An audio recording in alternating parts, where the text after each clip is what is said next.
여러분 안녕하십니까? 여수 MBC 뉴스투데이입니다.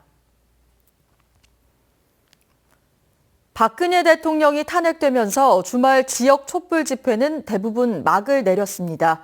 시민단체는 적폐청산 등의 남은 과제들을 놓고 앞으로의 활동 방향을 고민하고 있습니다. 보도에 문영철 기자입니다. 박근혜는 퇴진하라!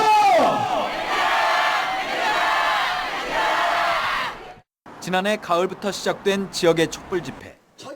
거리로 나온 시민들은 헌정 질서가 무너진 나라를 보며 분노와 절망감을 감추지 못했습니다. 정말로 부끄럽고 너무 허탈하고 참담합니다. 촛불은 바람 불면 꺼진다는 발언엔 횃불로 맞섰고 대통령 비호로 일관했던 여당 대표에게는 풍자와 해학으로 답했습니다. 피청구인 대통령 박근혜를 파면한다.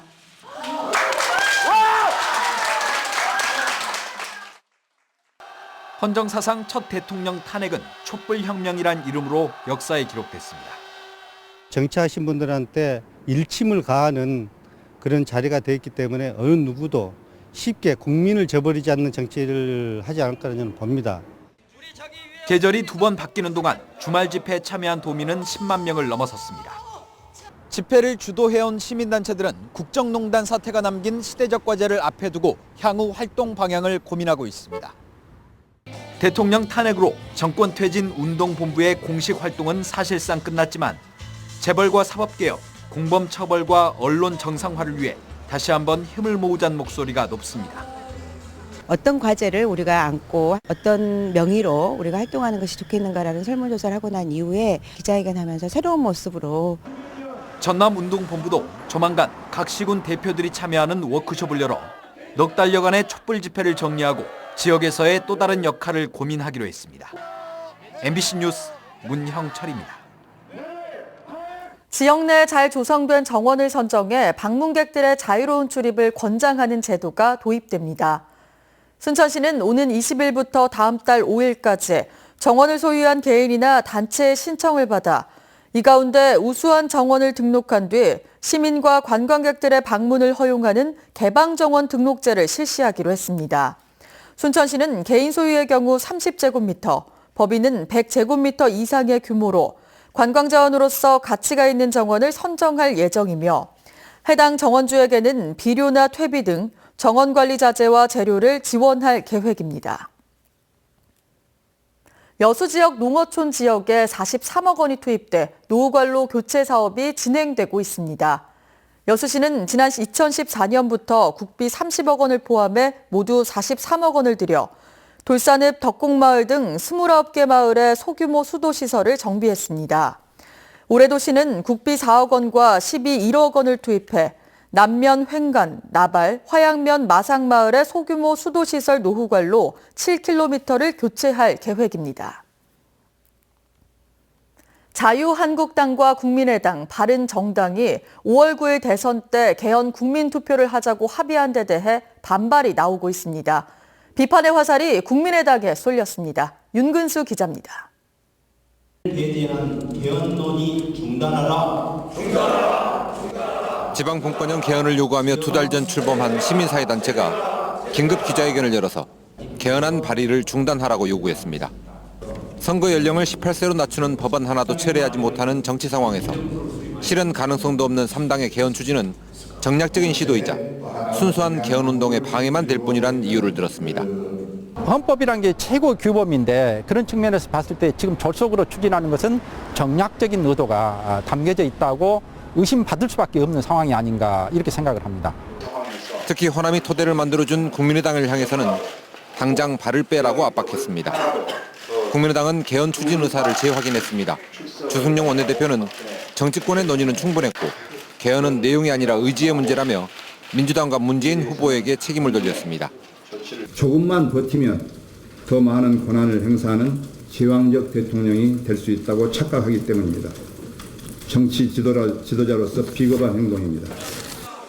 그러나 당내 대선 주자인 안철수, 손학규 두 전 대표마저 개헌 합의에 부정적인 데다 자유한국당과 손잡았다는 비판 여론도 부담이 될 수밖에 없습니다. 또 3당의 합의를 제3지대 연대를 위한 사전포석으로 보는 시각 때문에도 개헌이 당장 동력을 얻기는 어려워 보입니다.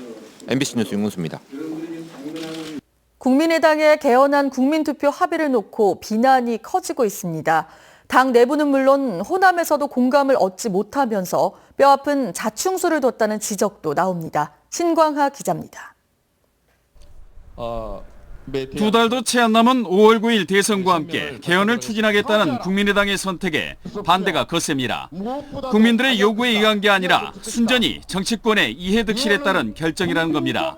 촛불 민심에 역행하는 개헌 합의를 즉각 파기하라. 박근혜 정부를 창출했던 자유한국당과 바른정당과 손을 잡았다는 것도 분노를 키우고 있습니다.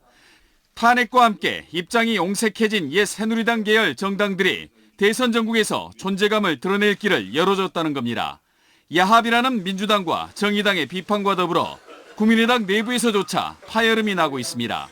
안철수 전 대표는 지방선거 때 개헌을 논의해야 한다고 밝혔고 손학규 전 대표도 차근차근 해야 한다고 우려를 나타냈습니다. 또 국민의당의 존립 기반이자 모든 정당들이 대선 전국에서 단시간 횡머리를 위한 전략적 요충지로 꼽는 광주 전남. 국민의당이 여론에 못 이겨 개헌 입장을 철회한다고 하더라도 돌이키지 못할 치명타가 될 전망입니다. MBC 뉴스 신광하입니다. 광양시 광양읍에 추진되고 있는 전남 도립미술관 건립 사업이 국비 추가 확보로 탄력을 받게 됐습니다. 전라남도는 전남 도립미술관 건립을 위한 특별 교부세로 행정자치부로부터 23억 원을 추가로 확보했으며 이에 따라 전체 사업비도 당초 450억 원에서 473억 원으로 늘었다고 밝혔습니다. 전남 도립미술관은 지하 1층, 지상 3층 규모로 내년 하반기 개관 예정이며 오는 10월쯤 본격적인 공사가 시작됩니다.